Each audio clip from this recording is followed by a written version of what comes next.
Hello friends, नमस्कार, जय श्री कृष्णा, राधे राधे, राम राम, जय जोहार। दोस्तों, कैसे हैं आप सभी लोग। आशा सभी लोग अच्छे होंगे, स्वस्थ होंगे, मस्त होंगे। एक बहुत ही महत्वपूर्ण इशू जो कल मैंने रेज किया था और काफ़ी अच्छे विद्यार्थियों ने उसको सपोर्ट किया और बहुत सारे विद्यार्थियों का कहना था कि ये जो नॉर्मलाइजेशन प्रक्रिया है ये एक्चुअली सही है या गलत है, इस पे वो स्पष्ट नहीं हो पा रहे हैं। तो आज जो है मैं आपके साथ में इस बारे में डिस्कस करने के लिए आया हूँ और चर्चा करने के लिए आया हूँ कि भाई नॉर्मलाइजेशन जो प्रक्रिया है वो क्या होती है, कैसे होती है और इसमें किसको लाभ किसको नुकसान होता है, इस पे अपन चर्चा करने के लिए आए। तो सबसे पहले तो यदि आप पहली बार विजिट कर रहे हैं तो चैनल को सब्सक्राइब कीजिए और आप जो है इसको शेयर कीजिएगा।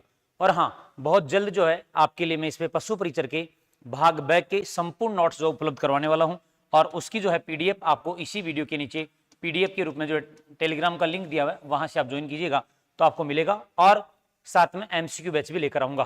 पहले भी मैंने लगभग 80 के आसपास वीडियो मैंने पशु परिचर भाग ब के डाले हुए हैं, लेकिन बीच में चूंकि काफी अन्य बैचों की व्यस्तता के कारण से मैं नहीं डाल पाया था। अब जो है बहुत जल्द जो है आपके लिए शायद तक मैं सोमवार से आपके लिए क्लासेस लेकर आऊंगा रेगुलर। तो देखिए, पशु परिचर में जो है नॉर्मलाइजेशन रॉन्ग है या राइट। पहली बात तो यही है कि आप पहला अपना कमेंट और ओपिनियन इसी बात से दे दीजिए। आपको क्या लगता है कि नॉर्मलाइजेशन होना चाहिए या नहीं होना चाहिए, या नॉर्मलाइजेशन की प्रक्रिया सही है या गलत है। यदि आपको लगता है गलत है तो फिर अपन इसके खिलाफ जो है आवाज अपनी बुलंद करेंगे, और यदि आपको लगता है ठीक है तो फिर कोई दिक्कत वाली बात नहीं, आप अपनी तैयारी करते रहे और हम भी हमारा काम करते रहते हैं, भाई आपको भी हम पढ़ाते रहे। लेकिन चूंकि जब बात आपके अधिकारों की है और आपके अधिकार जो है हमारे से जुड़े हुए कहीं ना कहीं, एक शिक्षक होने के नाते ये अति आवश्यक है कि आपको सही मार्गदर्शन, सही गाइडेंस दिया जाए, जिससे आने वाले समय में किसी प्रकार की आपको समस्या ना झेलनी पड़े। इस नॉर्मलाइजेशन की प्रक्रिया में हो सकता है आप में से बहुत सारे विद्यार्थी जो अभी फर्स्ट टाइम एग्जाम दे रहे होंगे, वो पहली बार एग्जाम दे रहे थे, उनको लग रहा है नहीं कुछ नहीं है, ये जो ऑनलाइन वाले हैं या ये यूट्यूब वाले हैं ये ऐसे इसको हवा बना रहे हैं, जबकि इससे कोई फर्क ज्यादा पड़ता नहीं है। जबकि जो नॉर्मलाइजेशन की प्रक्रिया से गुजरे हैं उनसे पूछिएगा कि उनके साथ क्या हुआ। बहुत सारे मतलब इसमें एक्चुअली फायदा तो अपन देखें किसको होता है तो पता है आज तक लगा नहीं कि इससे किसको फायदा होता है। हाँ, नुकसान जरूर होता है और 100% जो है नुकसान होता है। खैर अपन आगे बढ़ते हैं, इसके बारे में जानकारी देते हैं। और लेकिन हाँ, उससे पहले 20 जून से जो है शिक्षक भर्ती ग्रेड सेकंड और रिट पात्रता परीक्षा के लिए नए बैच शुरू कर रहे हैं 20 जून से सुबह 10 बजे से। उसमें 40% जो है फीस में छूट दिया गया है और लिमिटेड सीट है। जो बच्चा भी ऑफलाइन जुड़ना चाहता है, हमारे 2 सेंटर ऑफलाइन, एक उदयपुर में और एक सलूम्बर में, दोनों सेंटर्स पे आप जुड़ सकते हैं, जहां पर आपको नियमित कक्षाएं, टास्क आधारित अध्ययन, त्रिस्तरीय टेस्ट मूल्यांकन और सब कुछ जो है आपको मिलने वाला है। और हाँ, यदि आप केवल रिट के लिए जुड़ना चाहते हैं तो इसके लिए बैच एक्चुअली शुरू भी हो चुका है, इस बैच से भी आप जुड़ सकते हैं। चलिए देखिए दोस्तों, ये विज्ञप्ति आपने देखी होगी कि जो आपके पास में सबने देख भी ली होगी कि 5 जून को ये बताया गया था कि भाई नॉर्मलाइजेशन की प्रक्रिया की जाएगी। बोर्ड द्वारा निम्नलिखित भर्ती हेतु आगामी समय में परीक्षा आयोजित करवाई जा रही है। इन भर्तियों में बोर्ड द्वारा परीक्षा एक से अधिक चरणों में आयोजित करवाई जा सकती है। अतः बोर्ड द्वारा जिन भर्तियों की परीक्षा एक से अधिक चरणों में आयोजित करवाई जाएगी उन भर्तियों में सामान्यकरण यानी कि नॉर्मलाइजेशन की प्रक्रिया अपनाई जाएगी। और ये भर्तियां कौन कौन सी हो सकती हैं वो इन्होंने कहा है। उन भर्तियों में सबसे पहले लिखा है उन्होंने पशु परिचर। पशु परिचर जो भर्ती है, जो कि आपके सामने है कि 6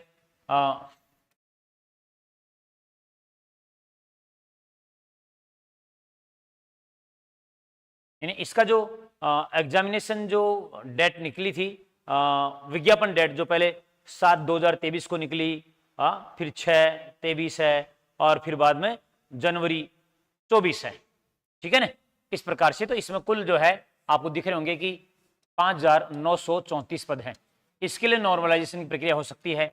इसके अलावा महिला अधिकारिता जो भर्ती उसमें हो सकती है, छात्रावास अधीक्षक ग्रेड सेकंड में हो सकती है, महिला आंगनवाड़ी में हो सकती है, छात्रावास अधीक्षक सीधी भर्ती में हो सकती है, पर्यवेक्षक महिला सीधी भर्ती में हो सकती है, लिपिक ग्रेड द्वितीय जो कनिष्ठ सहायक संयुक्त भर्ती इसमें हो सकती है, शीघ्र लिपिक में हो सकती है, कनिष्ठ अनुदेशक। और यानी इन जो भर्तियों में है उक्त संशोधन सभी विज्ञापनों पर एक भाग माना जाएगा।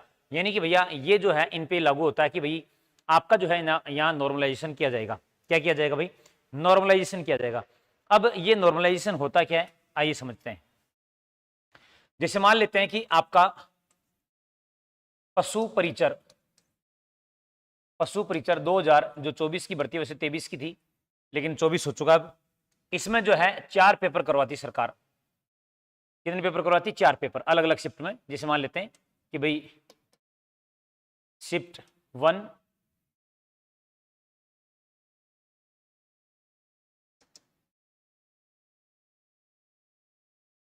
शिफ्ट 2, शिफ्ट 3 और शिफ्ट 4।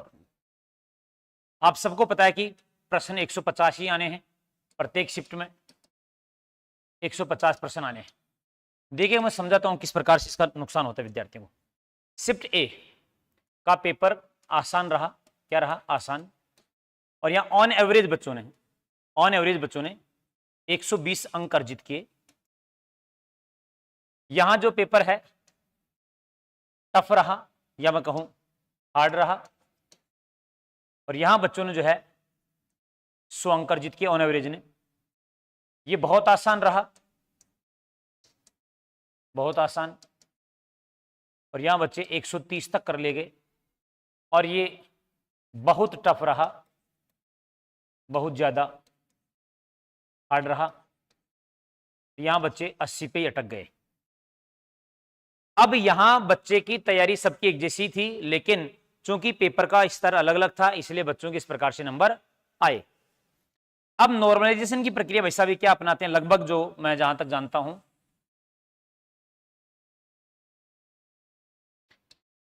ये देखेंगे यहां 120 आया है, यहां 100 आए हैं, यहां 130 आए हैं, यहां 80 आए हैं।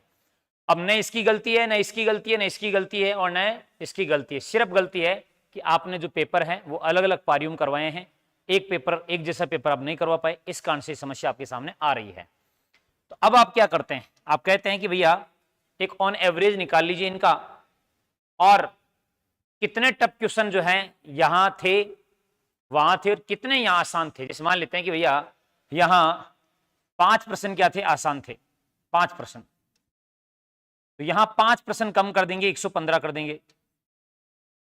भाई यहां जो है 5 प्रश्न टफ थे तो यहां 105 कर देंगे। बोला यहां कि यहां तो 10 प्रश्न क्या थे? आसान थे, तो 10 प्रश्न कम कर देंगे। जब 10 प्रश्न कम कर देंगे तो क्या बचेगा? यहां पर 120 बचेगा। यहां बहुत टफ था तो यहां 12 प्रश्न बढ़ा दो तो अब कितना बन जाएगा भाई? यहां पर 92। आगे बात मामले। अब आप देखिए, अब सिलेक्शन के लिए कट ऑफ जारी होगी सबकी एक साथ। क्या होगी? एक साथ कट ऑफ जारी होगी। अब बताइए नॉर्मलाइजेशन करने के बाद में यहां 115 हो गए जो 120 थे, यहां 100 के 105 हो गए, यहां 130 के 120 हो गए, और 80 के 92 कर दिए। क्या अभी भी कोई इनमें फर्क पड़ा है क्या? कोई फर्क नहीं पड़ा। हाँ, थोड़ा बहुत फर्क पड़ा कि भैया ये ऊपर बढ़ गया, ये थोड़ा और नजदीक आ गया। अब हो सकता है यहां हो सकता है कि भाई कट ऑफ कितनी जाए आपकी? 102 कट ऑफ चली गई। कितनी कट ऑफ चली गई? 102। तो कुछ बच्चे यहां से सिलेक्ट हो गए, कुछ यहां से सिलेक्ट हो गए, कुछ यहां से सिलेक्ट हो गए, लेकिन यहां वाले तो पूरा का पूरा एक बैच ही रह गया, पूरा पूरा बैच ही रह गया। क्योंकि नॉर्मलाइजेशन करने के बावजूद भी इनके 12 नंबर बढ़े और यहां पर 10 नंबर कम हुए। मैं एक ऑन आइडिया दे रहा हूं, एक सामान्य कि एक्चुअली होता कैसे ये, बाकी आज तक किसी को समझ में आया नहीं, मन मर्जी का होता है ये। तो ऐसी स्थिति में अब इस शिफ्ट वाले बच्चे की क्या गलती थी भाई? यानी ये जो पेपर था हार्ड पेपर था, यदि ये बच्चा भी करता तो इसके भी ऐसे ही नंबर आते, ये करता तो उसके भी ऐसे ही नंबर आते। लेकिन इस बच्चे की शिफ्ट में जो पेपर जिन्होंने दिया उनके साथ तो क्या हो गया? ये अन्याय हो गया। क्या हो गया? अन्याय होगा। अब सरकार जो है ये ऐसा क्यों नाटक करती है? सरकार कहती है कि हम जो है एक साथ एग्जाम नहीं ले सकते, हम एक साथ एग्जाम नहीं ले सकते। अरे भाई एक साथ एग्जाम क्यों नहीं ले सकते? आप देखिए, मान लेता हूं कि मैं 17 लाख विद्यार्थी, इकाई, दहाई, सैकड़ा, हजार, 10,000, लाख और ये 10 लाख, सही हो गया ना? इकाई, दहाई, सैकड़ा, हजार, 10,000, लाख, 10 लाख, तो कितने हो गए? 17 लाख विद्यार्थी हो गए। कितने विद्यार्थी हो गए दोस्तों? 17 लाख। मैं आपको एक सीधी सी कैलकुलेशन बताता हूं, ऑन एवरेज कैलकुलेशन। आप सर्च कीजिए कि राजस्थान में हाई सेकेंडरी स्कूल की संख्या कितनी है?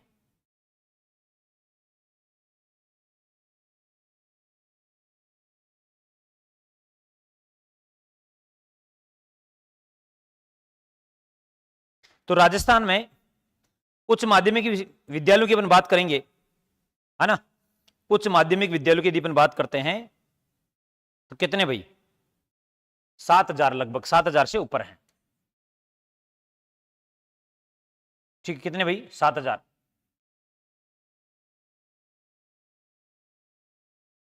7 2 14, कितने बच गए भाई, 3, 7 चौक 28, 3 बच गए 2, 2 बच गए ना, तो 7 21 मान लो 3, यानी प्रति स्कूल कितने बच्चे आ रहे हैं भाई, 243 बच्चे आ रहे हैं। कितने आ रहे हैं, 243 बच्चे एक स्कूल में। तो अब इसमें भाई कोई गड़बड़ हुई क्या, 3 0 से 3 0 काट दीजिए। 7 2 14, कितने बच गए, 3 बच गए। 7 चौक 28, कितने बच गए, 2 बच गए। तो 7 21 लगभग कितने बच्चे आ रहे हैं, 243 एक स्कूल में, जहां तक मैं यदि कैलकुलेशन लगा पा रहा हूं तो। अब ये बात हो, चलो खैर भाई पूरे राजस्थान में कैसे संभव है ये। अरे तो भाई जब आप एक साथ राजस्थान चुनाव करवा सकते हैं, राजस्थान में एक साथ चुनाव हो सकता है, और बात तो यहां तक भी की जाती है कि वन इंडिया या वन नेशन,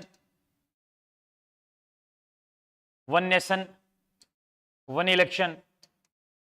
जब इतने आपके पास मशीनरी है, इतना सब कुछ है, तो फिर ये विद्यार्थियों के साथ ऐसा क्यों करते आप, है भाई, विद्यार्थियों के साथ ऐसा क्यों कर रहे हो? क्योंकि एक्चुअली देखो मैं फिर कह रहा हूं, मैं कोई विद्यार्थी नहीं हूं, मैं गवर्नमेंट जॉब में हूं, मैं सेटल्ड हूं, लेकिन मैं जानता हूं, मैं पिछले 15 सालों से ये काम कर रहा हूं, पढ़ा रहा हूं, और मैंने 15 सालों में कई विद्यार्थियों को जो है इस बार इस कारण से रोते हुए देखा कि भाई नॉर्मलाइजेशन के चक्कर में सर मैं बाहर हो गया। किसी चक्कर में बाहर हो गया, नॉर्मलाइजेशन के चक्कर में। तो मेरा मानना यह रहता है कि देखो आपको यदि न्याय करनी है, यदि आपको न्याय करनी है, तो न्याय का सिद्धांत क्या रहता है, न्याय का सिद्धांत कहता है समानता का सिद्धांत, समानता का नियम। और समानता का नियम कब है, जब आप सबके लिए, जब सबके लिए एक जैसा काम करें, एक जैसा काम करें।